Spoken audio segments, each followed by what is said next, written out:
Been a busy weekend of sport with all the details. Here's Dan. Thanks, Mary. Good evening. On Saturday, non-league striker Josh McKenzie was hoping to score his third goal in 3 games. Tonight, he's facing the prospect of a lengthy ban after pushing the referee to the floor. McKenzie has apologised, but Redditch United insist he'll never play for the club again. Ian Winter reports. After 25 years in professional football, Graham Hyde thought he'd seen everything. Until Saturday, that is, when Graham took Redditch United to Chesham in the Evo Stick Southern Premier League. Redditch were trailing 1-0 when striker Josh McKenzie gave away a penalty and suddenly saw red. The referee's shown him the cards and he's lashed out. We couldn't believe what we were seeing.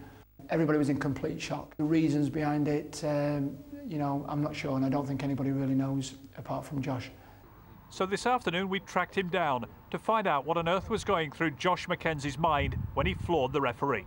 I'm deeply sorry for what I've done, and I would never do it again. It was one mad mistake. I've played football for over 10 years now, and nothing like that's ever happened before. I'm sorry for what I've done, do you know what I mean? But I don't want to be made out to be a thug, because I'm not like that.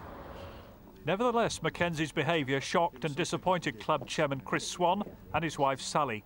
They bought Redditch United 6 months ago, paid off the debts, forged new community links with the town, even put the YMCA on the club's shirts.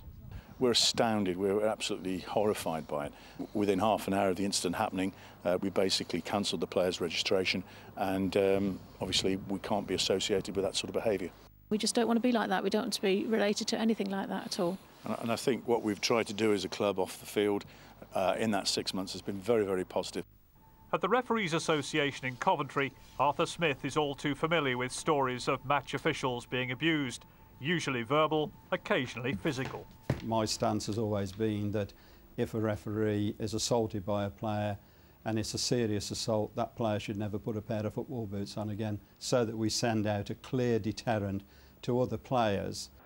13 years ago, Paolo Di Canio was fined £10,000 and banned for 11 games for this push on the referee in the Premier League.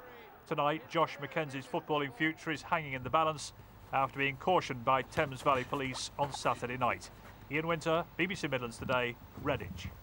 Well, Dan, on the face of it, this might seem quite surprising, but it's not an isolated incident, is it? No, we've done several stories on this type of thing over the last 2 years. In fact, Ian said when he was at the Referees Association this morning, an email came in, very similar incident in the Bromsgrove Junior Leagues. I also remember 2 years ago doing a story about the lack of referees. The two things are related, sadly. It needs to be stamped out.